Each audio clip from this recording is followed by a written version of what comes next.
All right, well, let's get our next question here, Jim. And actually, a popular topic this morning as we are recording that many people have sent to us. I'm assuming you've seen this. I guess they filmed Smackdown for next week due to the Saudi Arabia trip. And Ronda Rousey and Charlotte Flair had a confrontation. Well, since I didn't watch Friday night, they scuffled at the end of that show. I don't know whether it was that show or whether it's next, whatever the case, but apparently it's next week's show. They taped it, but it's airing next week. Well, there you go. So, again on Twitter, past the other stuff that we've already talked about, everybody was passing this clip around of they're doing a contract signing or some business that requires a table to be in the ring, and Charlotte's on one side of the table and Ronda Rousey's on the other side of the table.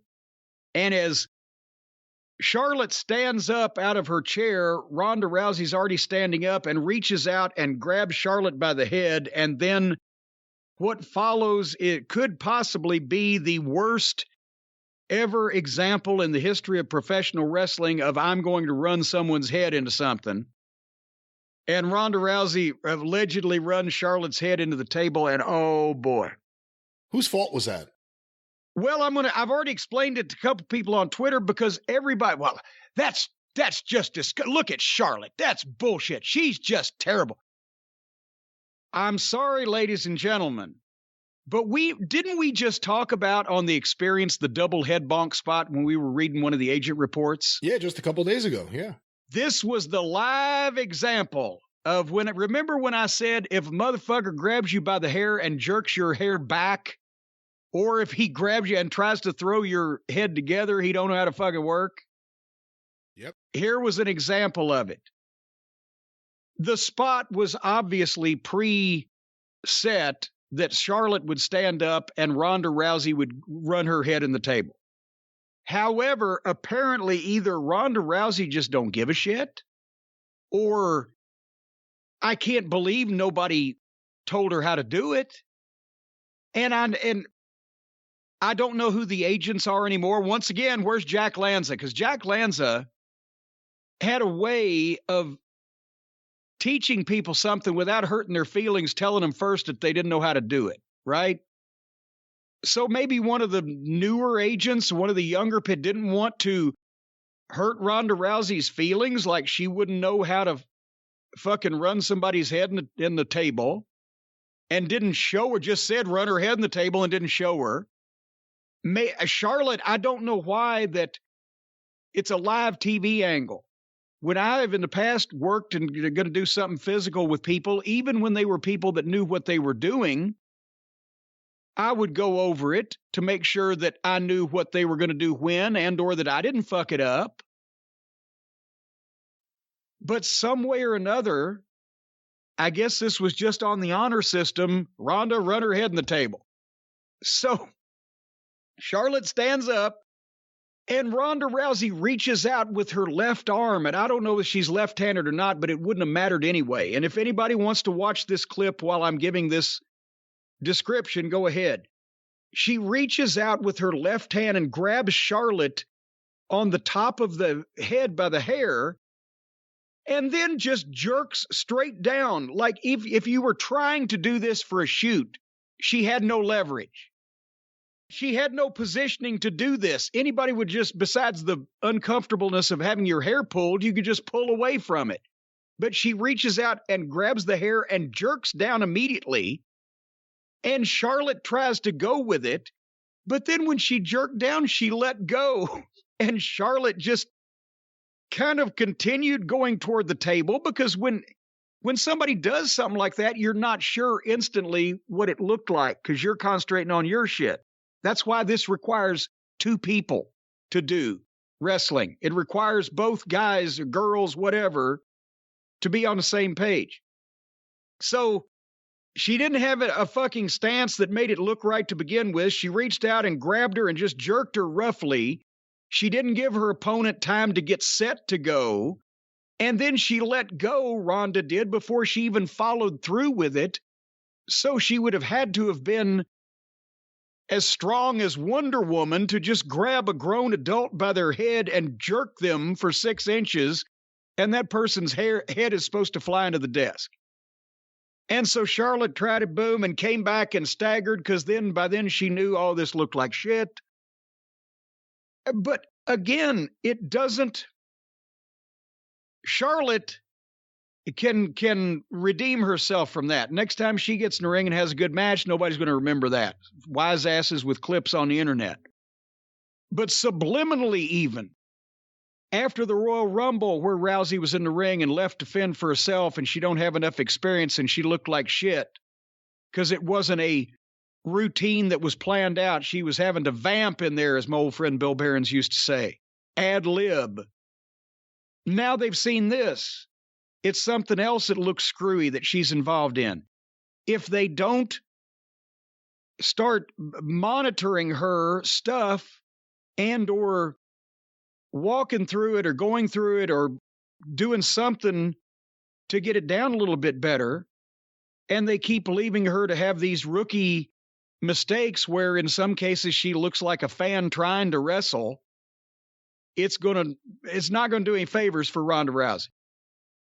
But that was Ronda Rousey's contribution, was why that was fucked up. It didn't have anything to do with Charlotte. Am I wrong in thinking that, we just saw her return at the Rumble and now this, but with Ronda, there is a real law of diminishing returns that we may be seeing in live action? Yes, but at the same time, she was around the first time for about a year. And they didn't necessarily get that particularly tired of her till toward the end, did they? She'd just been back for a week and a half. Because the first time, that WrestleMania match, she had a ton of goodwill with everybody, right? Yeah. She didn't come back and have a WrestleMania match. She came back and had a match where she looked worse than Shane McMahon in it. And they need to do something to reverse that trend. Hey, let me ask you this too. We've seen, and I'm sure you've seen it too on social media, a lot of fans really get on Charlotte, and out of the ring issues are one thing, but in terms of who she is on that show, the star power, her abilities in the ring, do you think fans are too hard on Charlotte Flair? Well, of course, because it's not all fans are hard on Charlotte Flair.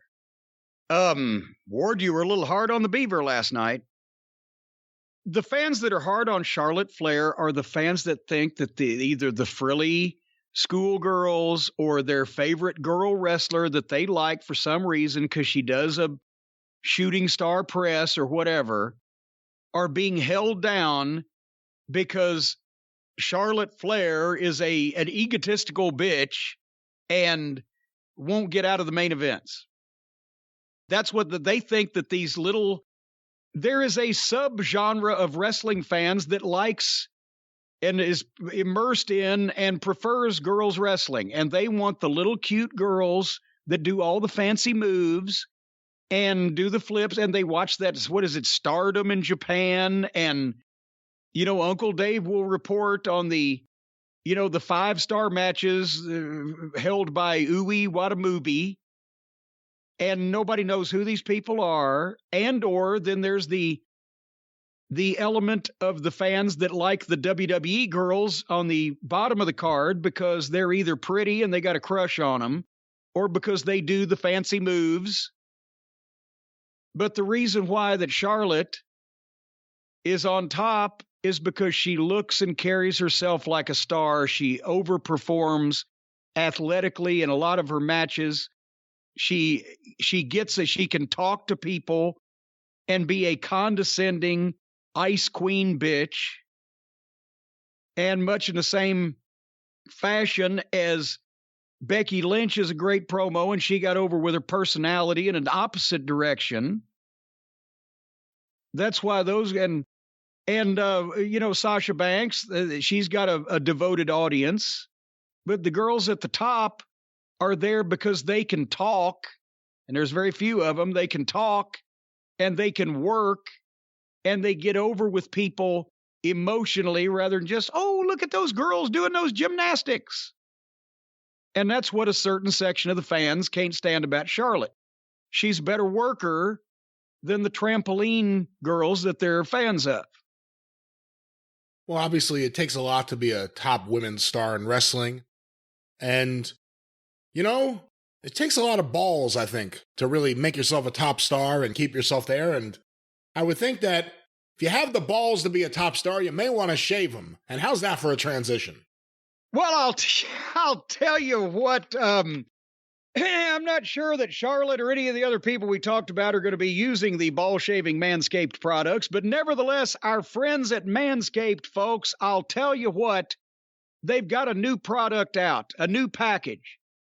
If you've needed a new package for your package, they got the package. I want to read an email first, though, because I got this email from John to both of us, Brian, you and I, and he was praising the Manscaped products. He said, after much more consideration than should have been needed, I brought up Manscaped to my wife, who proceeded to gift it to me for Christmas.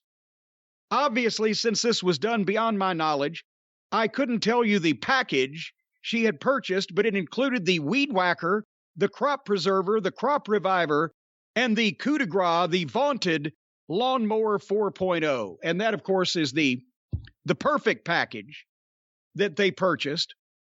Without further ado, allow me to give you an honest man's review of these products. The Lawnmower 4.0, what a machine! What a miracle of modern science and innovation. The onboard LED light allowed me to fully explore my parts unknown in order to fully groom my Ultimate Warrior. And it shaved so smoothly, I was amazed. There were some accidental nicks to be had, but they were due to sudden movements which went against the manufacturer's instructions for safe usage. Once my mission was concluded, I used the included Crop Reviver. Wow, what a feeling! No, seriously, what a feeling! Dr. Evil was right. There is nothing quite like a shorn scrotum. As for the wife, she was eager to experience that which Manscaped had laid out for her, which, well, let me simply put it this way. Manscaped had her sprinting down the aisle and shaking the ropes. Brian, viewer testimonials. Using the Ultimate Warrior as their example. And there you go. And folks, you can feel the same way, because now that perfect package has a companion. If you know that the lawnmower and all those other things are essential, guess what is now in the Ultra Premium collection from Manscaped? Folks, you're going to get Manscaped Premium Deodorant. Not for your balls, for your stinky armpits. Brand new deodorant. A hydrating body moisturizer. If you have issues with dry skin, or as we mentioned earlier in the program, a dry penis. Or if you've got tattoos, you got to keep them moist. Also the body wash, so you can lather up with infused aloe vera and sea salt shower gel.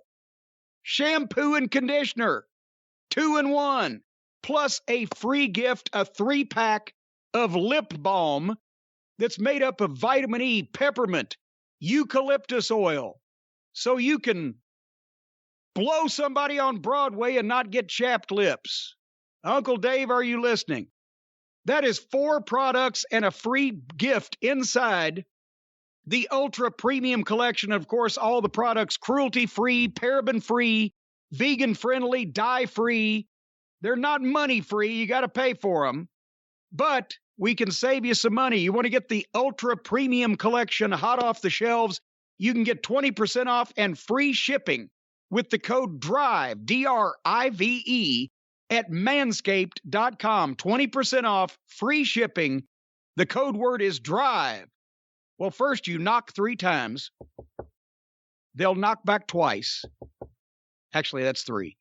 Then you say, DRIVE. It's not exactly how it works, but try that. 3 knocks, and then you knock back 2. 2. Then there's a thump on the door.